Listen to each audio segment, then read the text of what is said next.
Eu quero orar com os irmãos antes de começar a ministração. Pai, em nome de Jesus, eu te peço que nessa noite o Senhor me dê graça e sabedoria e revelação e iluminação, melhor dizendo, para ministrar a tua palavra debaixo da tua unção, da tua graça. Eu oro também que o Senhor abençoe cada pessoa que está aqui com um entendimento afinado com a tua vontade, para que a tua palavra possa fazer diferença na nossa vida. Abrimos nosso coração nessa noite para receber a tua palavra, em nome de Jesus. Amém e amém. Amém. Eu quero agora trazer uma mensagem, uma meditação com o tema princípios que farão seu casamento dar certo. Amém? Amém? Quem quer que seu casamento dê certo?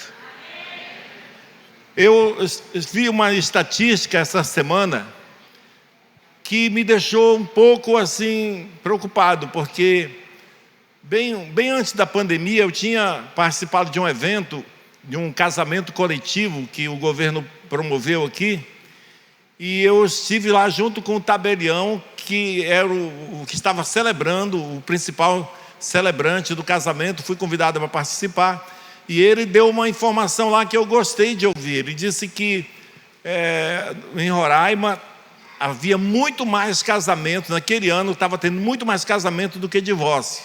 Isso foi muito legal. Mas a estatística que eu vi ontem fala que depois da pandemia o número de divórcio explodiu, aumentou assustadoramente. E isso é preocupante. Uma mostra que as pessoas não estão preparadas para se relacionar, não sabem como se relacionar. E basta ter tido uma obrigatoriedade de ficar mais junto, que aí as coisas começaram a acontecer. E isso deve chamar a nossa atenção para nós começarmos a nos preparar melhor para viver a vida a dois. E essa estatística também, ela é muito ruim, porque ela passa uma ideia para a sociedade de que casamento não é bom, que família não é um bom negócio. Mas deixa eu te falar uma coisa, isso não é verdade. Casamento é a coisa maravilhosa que Deus fez. Família é a instituição mais maravilhosa que Deus fez. Você só precisa, para você descobrir o quanto que a família é importante, observe na hora da morte, as pessoas nos últimos momentos da sua vida, por mais rico que seja, por mais dinheiro que tenha, por mais bens que ele tenha nessa terra, nunca uma pessoa que está no leito da morte vai dizer: manda chamar o gerente do meu banco para me falar sobre a minha conta. Traz os meus aparelhos mais modernos, meus smartphones, sabe, essa parafernália que nós valorizamos tanto. Nunca no leito da morte uma pessoa vai dizer: chama lá o meu gerente da minha empresa, chama os meus melhores funcionários. Não, eles vão dizer: eu quero minha família, por favor, chama minha esposa, chama os meus filhos. A família são aquelas pessoas que estão fechadas com a gente, mesmo sabendo nossos defeitos. É com quem você pode contar. Então família é maravilhoso. O que acontece é que as pessoas não estão se preparando. Um casamento que não dá certo é um casamento onde duas pessoas despreparadas e com desejos egoístas se unem tentando ser felizes e começam a cobrar um do outro. A maioria dos aconselhamentos de casais que estão brigados, o marido está dizendo: pastor, ensine aqui minha mulher como ela deve melhorar. E a mulher está dizendo: pastor, ensine meu marido a melhorar, porque cada um está exigindo melhora do outro. Isso é egoísmo. Casamento correto, onde cada um busca de Deus maneira de melhorar sua própria vida, de como se consertar, para servir melhor o outro. E eu estava falando lá no encontro ontem, que quando Deus criou a humanidade, Ele criou o primeiro homem. Como foi que Ele fez?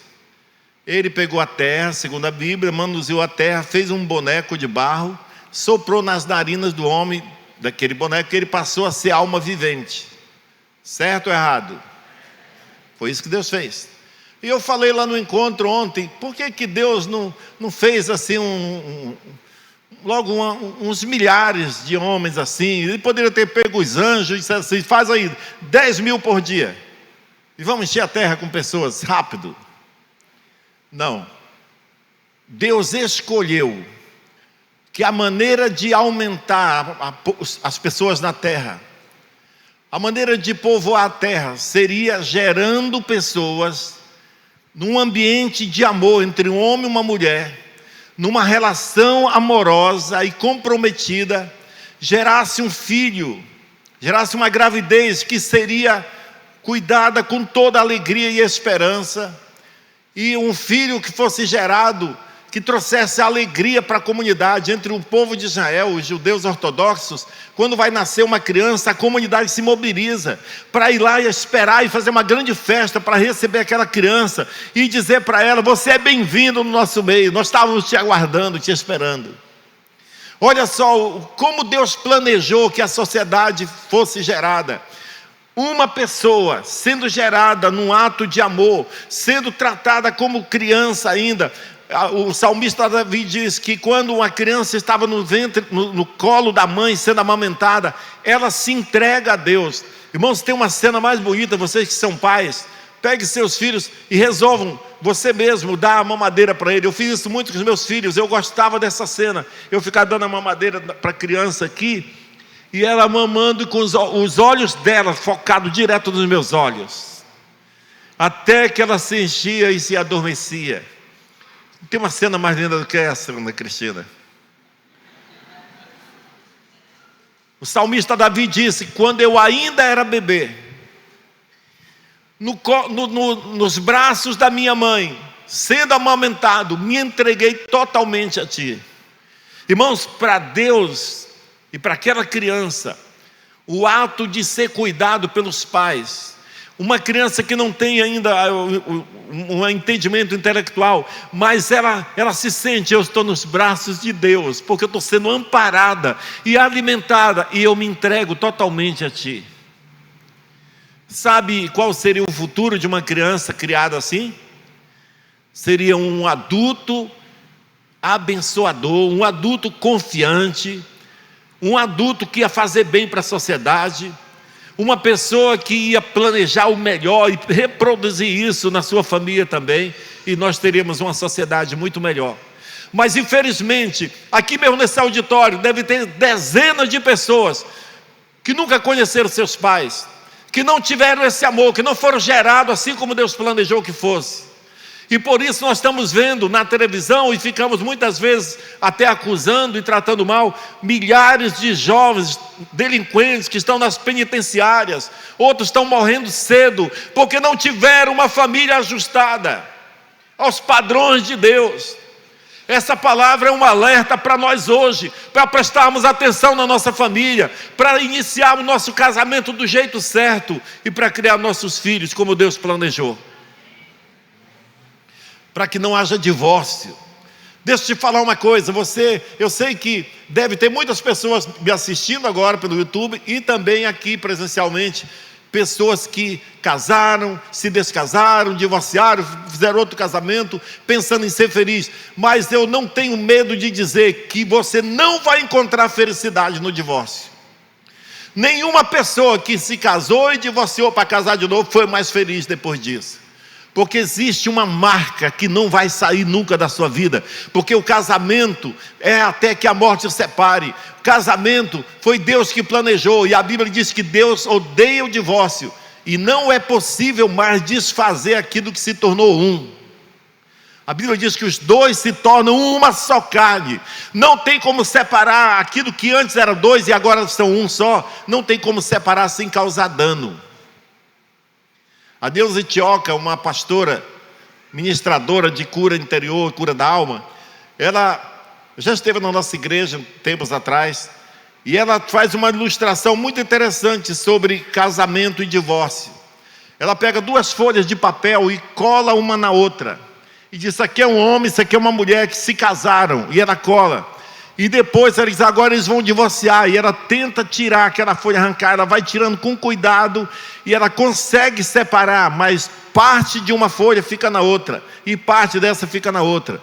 Ela diz: assim são os casados que se separam, se tornaram uma só carne com uma mulher, e depois se separaram e foram se tornar uma só carne com outra mulher, e levou parte daquela primeira para a segunda, e ele leva parte dela e traz, e vira uma confusão, e é por isso que é uma cadeia que vai se estendendo. Irmãos, se aconteceu, Deus é misericordioso, Ele vai te abençoar, busque a Deus, se humilhe, mas eu te digo, isso não é uma saída boa para um casamento que está com problema.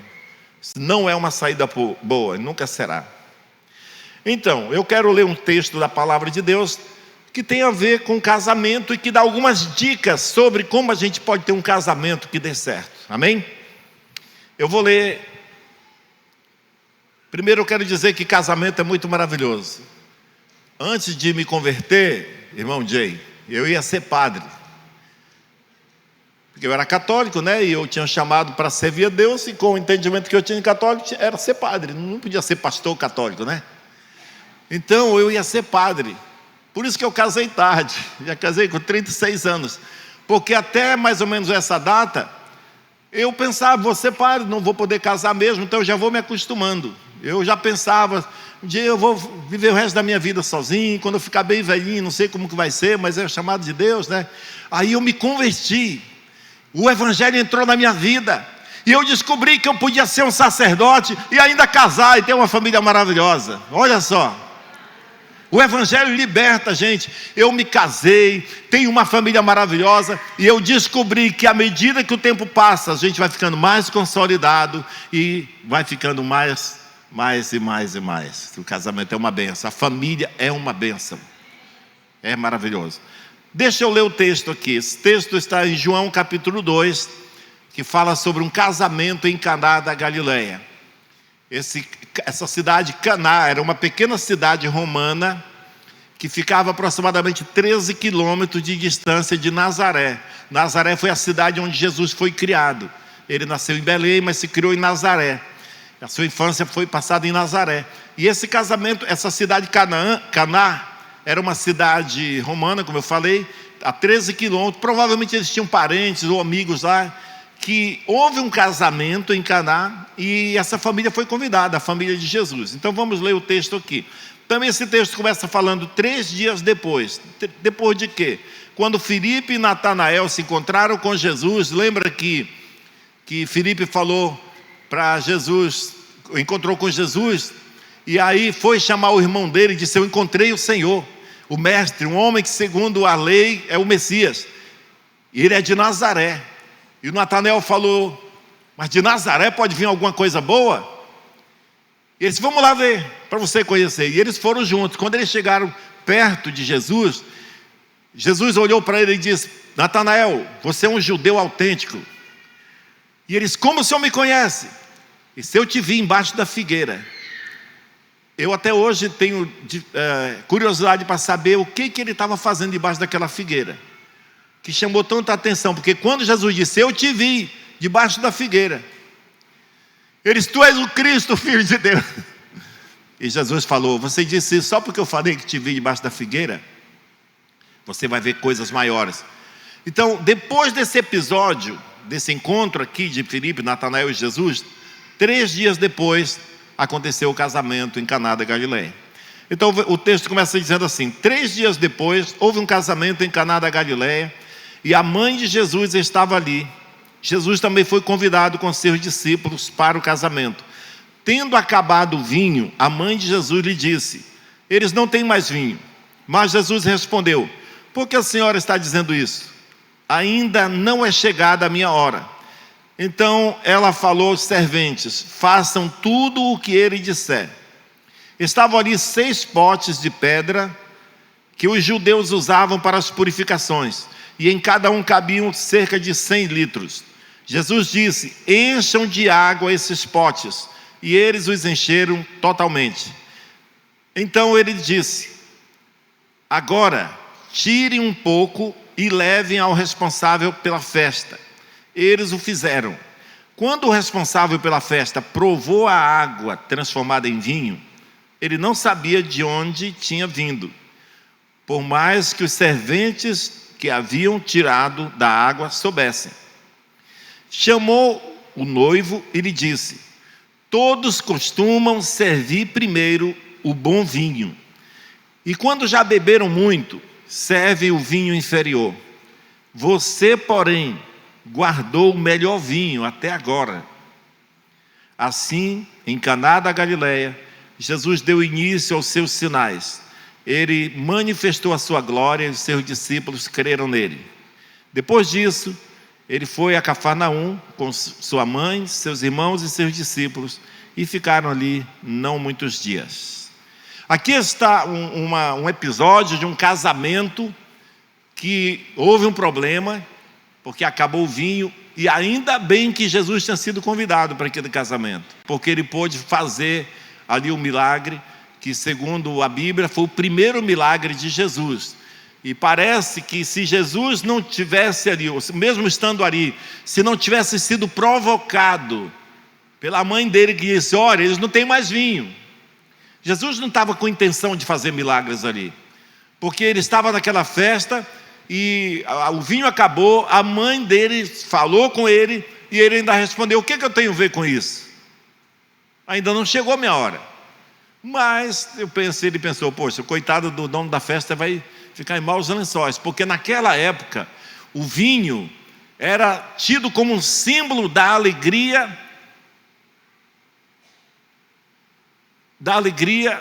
e da bênção de Deus. Faltar vinho no casamento para os judeus era tido como um casamento que está fadado ao fracasso, porque acabou a alegria, está sem a bênção de Deus. Lembra que na Bíblia, lá em Provérbios, Jesus diz, a Bíblia, aliás, o autor de Provérbios diz: honre o Senhor com os teus bens e com as primícias de toda a tua renda, e o resultado disso é: e se encherão os teus celeiros e transbordarão de vinho os teus lagares. Então, isso dá um entendimento de que vinho representava a alegria e bênção de Deus. Um casamento onde o vinho acabou significa que não tem a alegria e nem a bênção de Deus.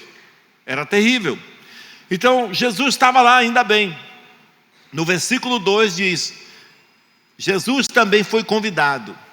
Meu querido amigo, meu querido irmão, se você quer que seu casamento dê certo, a primeira coisa a decidir é: você precisa ser um bom crente. Você precisa ter Jesus presente na sua vida. Você precisa convidá-lo para o seu casamento. Você precisa considerá-lo como parte da sua vida e consultá-lo todos os dias, através de um devocional diário, que nós chamamos TSD, Tempo Sozinho com Deus. Todo dia você tem que chamar a Jesus para a sua casa. Você tem que chegar diante dele e dizer: Deus, nesse novo dia, me ajude a suportar aquela mulher chata, ou o homem chato. Me ajude a ter a atitude correta quando as situações acontecerem na minha casa. Deus, o Senhor mesmo disse: sem mim nada podeis fazer. Eu admito, eu não posso fazer nada sem o Senhor. Vem para o meu casamento, vem para a minha família, esteja aqui na minha casa todo dia. Sabe, irmãos, não tem como um casamento, que é uma instituição sagrada, realizada por Deus, funcionar, dar certo, e tudo bem na vida de uma pessoa que não valoriza Deus, na vida de uma pessoa que não tem temor a Deus. A característica de um homem que tem Jesus como Senhor da sua vida: ele é honesto, ele é íntegro, ele é verdadeiro. Deixa eu te falar uma coisa aqui, homens. Seria bom se as mulheres não ouvissem, senão elas vão pegar isso para... Mas se elas vão ouvir, como elas são bem dedicadas a Jesus, elas não vão usar isso. Elas vão pedir: Deus, me ajude a transformar a minha casa, meu marido e a mim também. Amém? Mas se você, marido, mentir num negócio que você está fazendo, para você só mentiu lá naquele negócio, mas para sua mulher você é um mentiroso. Ela não vai acreditar em você, ela não vai confiar em você. Se você mentiu lá na sua empresa, ou se você mentiu para o pastor só uma vezinha e ela souber disso, ela vai dizer: meu marido é mentiroso, não posso confiar na palavra dele.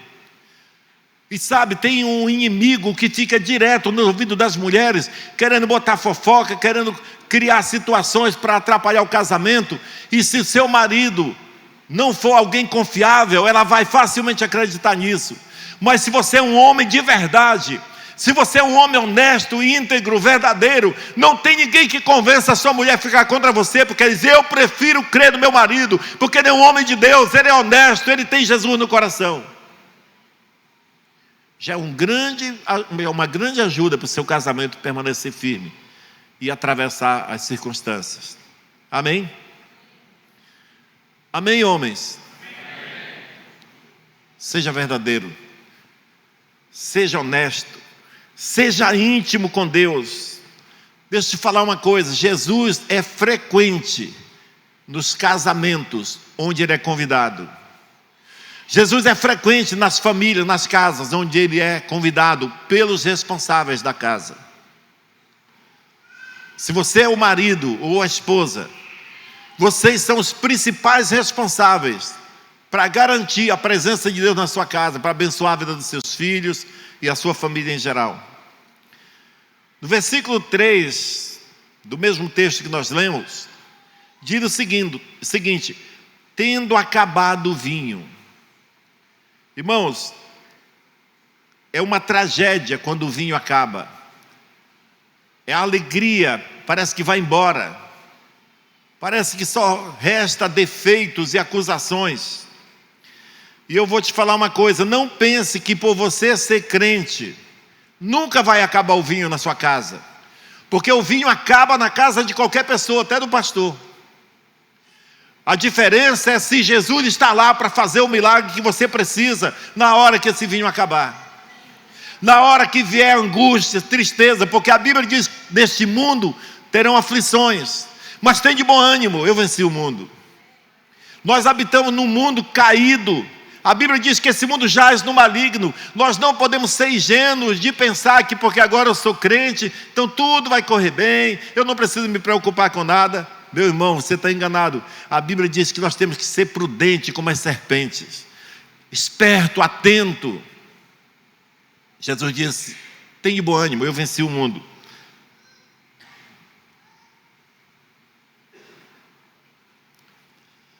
Em Mateus, no capítulo 7, tem uma passagem interessante que a Bíblia diz: Jesus falou o seguinte: todo aquele que ouve a minha palavra e pratica é semelhante ao homem que edifica sua casa sobre a rocha.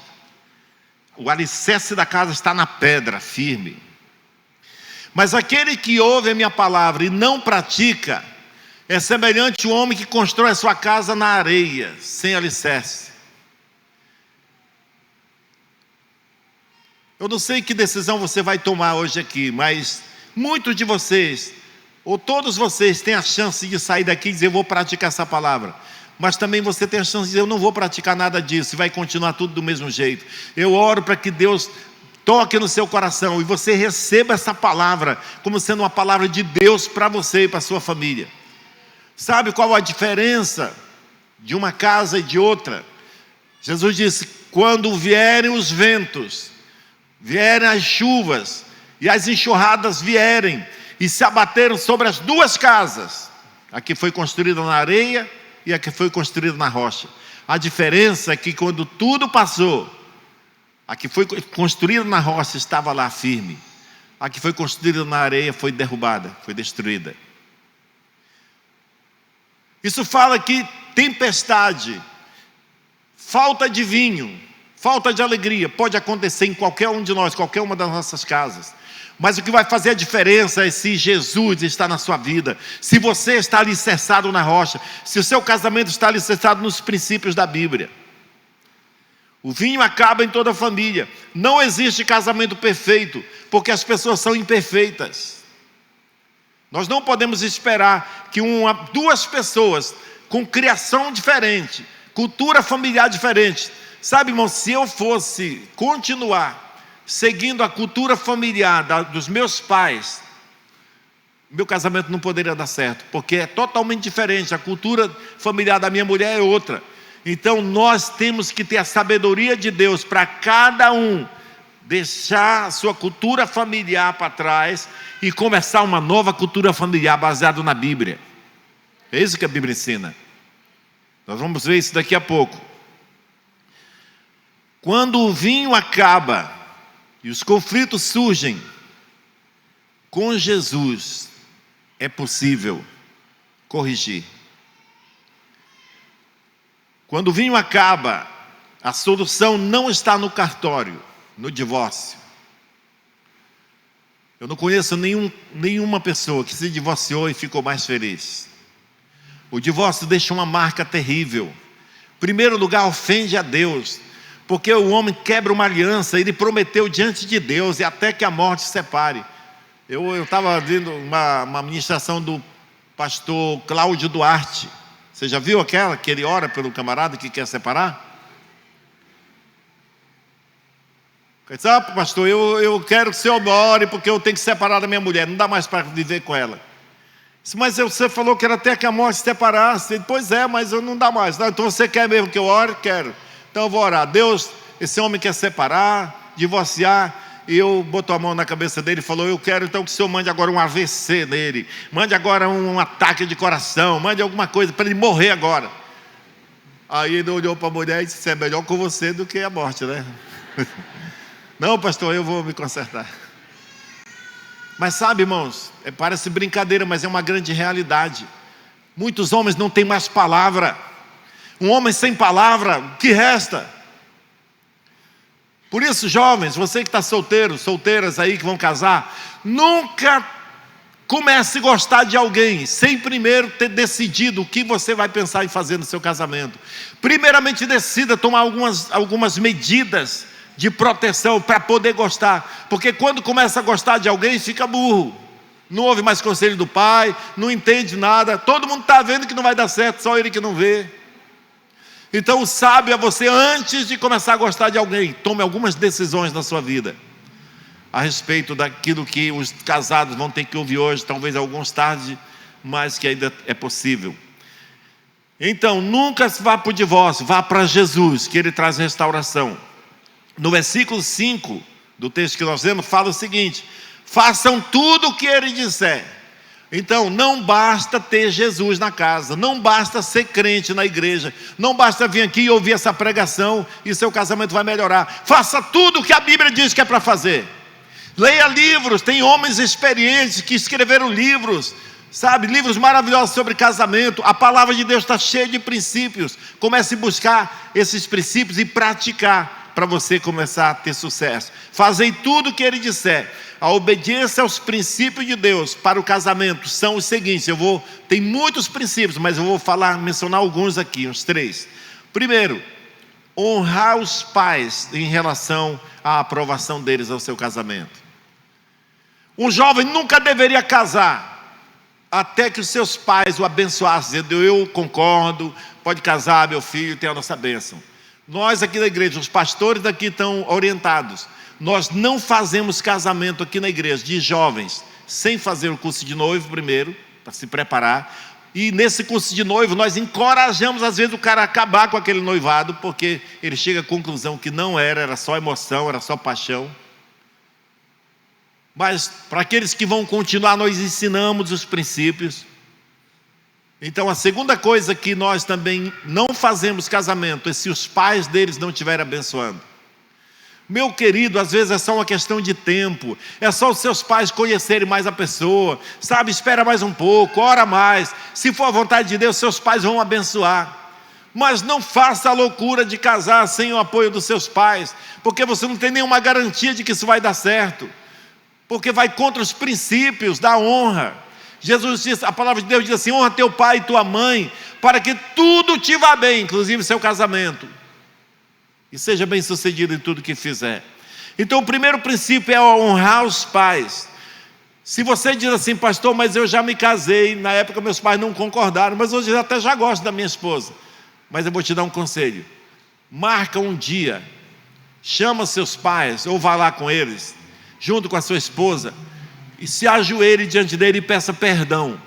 Meu pai, eu peço perdão porque o Senhor não abençoou nosso casamento naquela época, e eu casei assim mesmo, e eu sei que o Senhor hoje já está tão bem com a gente, mas eu fui desonesto, eu fui desonroso com o Senhor, e eu peço perdão, me humilho agora diante do Senhor aqui, me perdoe, nos perdoe. Irmão, você vai ver que seus pais vão chorar, vão te abraçar, vão abençoar, sabe? Tudo pode mudar. Com Cristo tudo pode mudar. E como eu falei, se você ainda não casou, é jovem, decida que você só vai casar com pessoas que os seus pais apoiaram. Já até comprei uma espingarda. Estou brincando.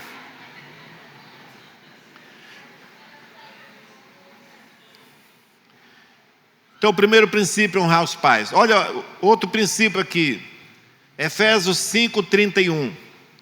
Eis porque o homem deixará pai e mãe e se unirá à sua mulher, e os dois se tornarão uma só carne. Um princípio aqui é deixar. Se desligar emocionalmente.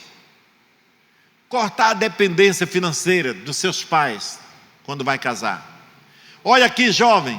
Se você não tem perspectiva de cuidar da sua família, de sustentar a sua família, você não tem direito de casar.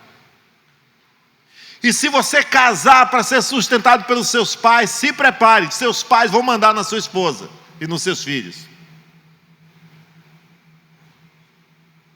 Uma coisa é você ter um pai rico que diz, eu vou dar uma casa, vou dar não sei o quê, e tudo bem, mas você não vai se conformar e depender disso. Você vai ter o seu sustento. Enquanto você não tiver uma perspectiva de que você vai trabalhar, você vai se organizar para você sustentar a sua família, o que seu pai te der é lucro, é bênção, mas não deve ser dependente.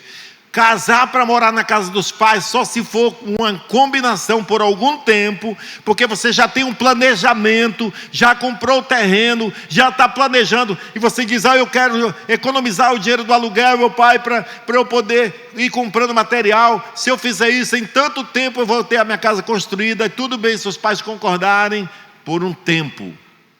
Mas se você não tem perspectiva de construir sua casa, não case. Se você está pensando em casar e morar na casa dos seus pais, não está certo. Você não vai poder criar seus filhos do jeito que você queria. Você não vai poder implantar a sua cultura, a cultura bíblica na sua família. Você vai seguir os seus pais, infelizmente. A Bíblia diz, por isso o homem deixará. Pai e mãe, é deixar mesmo. É deixar mesmo. Quem merece mais sua atenção agora, seu pai ou sua mãe? Ou seu pai, sua mãe ou sua esposa?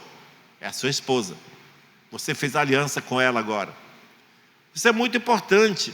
Sabe, filhos que casaram e vão para o trabalho e a esposa está em casa e ela rala para fazer a casa ficar pronta, faz uma comida, ela está com fome, mas ela diz, vou esperar meu marido, quero almoçar com ele, e quando ele chega em casa, vamos almoçar, meu amor? Ele diz, não, já almocei na casa da mamãe. É falta de consideração. É falta de honra, é falta de respeito. Sabe, irmãos, casamento não é para menino, não. Casamento é para quem está decidido, viu, Gustavo? Fazer o que é certo. Por isso, se inteire antes, leia a Bíblia, leia livros, peça conselho. Faça um bom curso de noivo antes de casar e observe todas as instruções.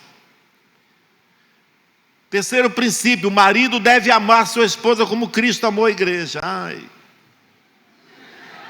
Cristo deu a vida pela sua esposa. Nós temos que proteger nossa esposa. Nós temos que fazer qualquer coisa por ela.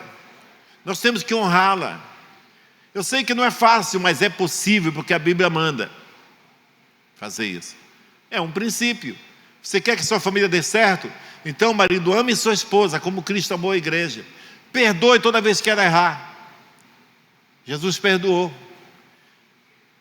E as mulheres, a Bíblia diz, devem ser submissas aos seus maridos como ao Senhor.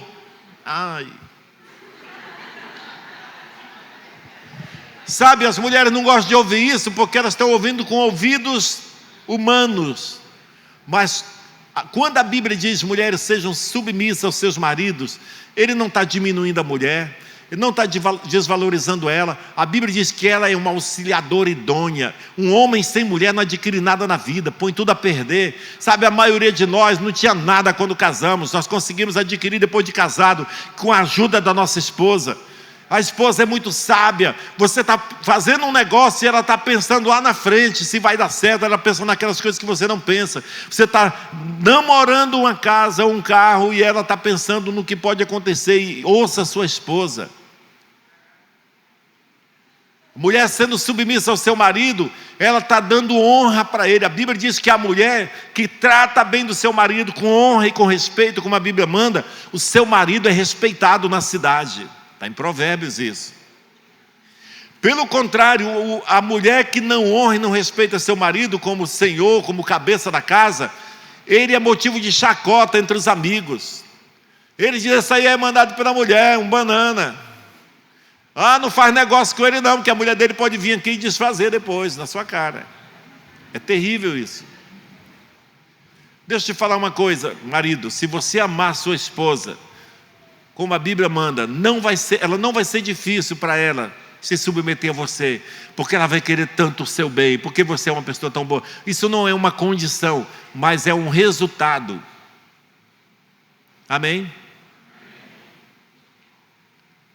Um servindo o outro, como a Bíblia ensina. Então eu estou falando de princípios que farão seu casamento dar certo. Mas se cada um casa querendo mandar, cada um casa querendo resolver a sua própria vida, isso não é casamento. O casamento de verdade é aquele que você casa dentro dos princípios da palavra de Deus. Outro princípio aqui: pais criando os filhos sob disciplina do Senhor. Os pais precisam disciplinar seus filhos para mantê-los no caminho de Deus, para tirar a estultice do coração. Sabe, a Bíblia diz que aquele que ama cedo disciplina. Cedo, da idade do filho, começa cedo. Tem pais que dizem: pastor, mas eu nunca encostei a mão nos meus filhos. Pois está errado, que a Bíblia manda encostar. Mas eles nunca me deram trabalho. Mas eles vão ter trabalho com a sociedade, porque não teve um pai que botasse limite. Sabe quantos filhos estão aí se rebelando e não sabem lidar com a autoridade, porque eles não tiveram um pai que impusesse a autoridade, que mostrasse para eles o caminho de Deus, que é o caminho da disciplina. Então são vários princípios que fazem com que uma família se sustente e possa ser uma bênção para a sociedade. Tem muitos princípios na Bíblia, eu falei só alguns aqui. E o último texto aqui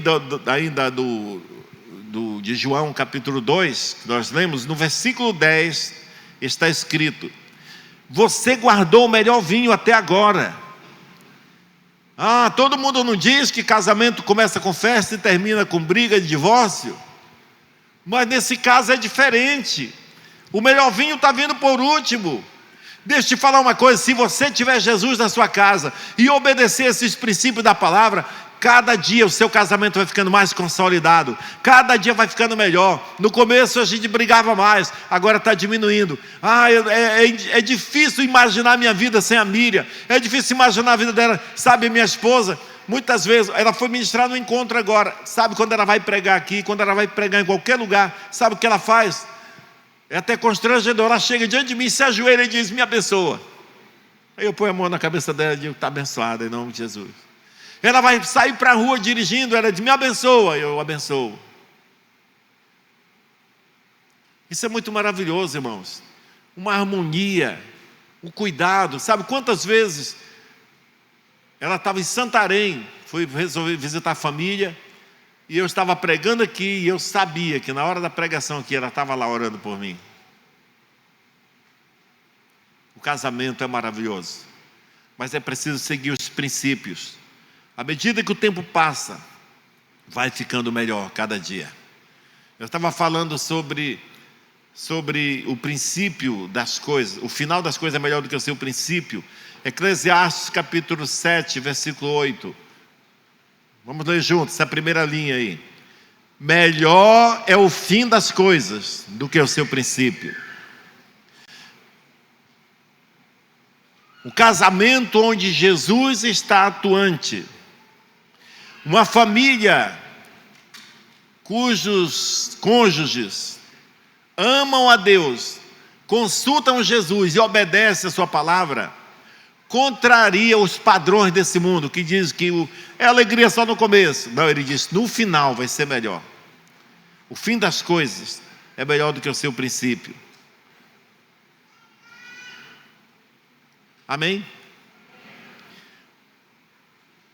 Nós podemos mudar esse conceito que o mundo está vivendo hoje, de divórcio, de separação, de casar e descasar. Nós podemos construir uma família feliz e abençoada. Uma família que dá certo é uma construção.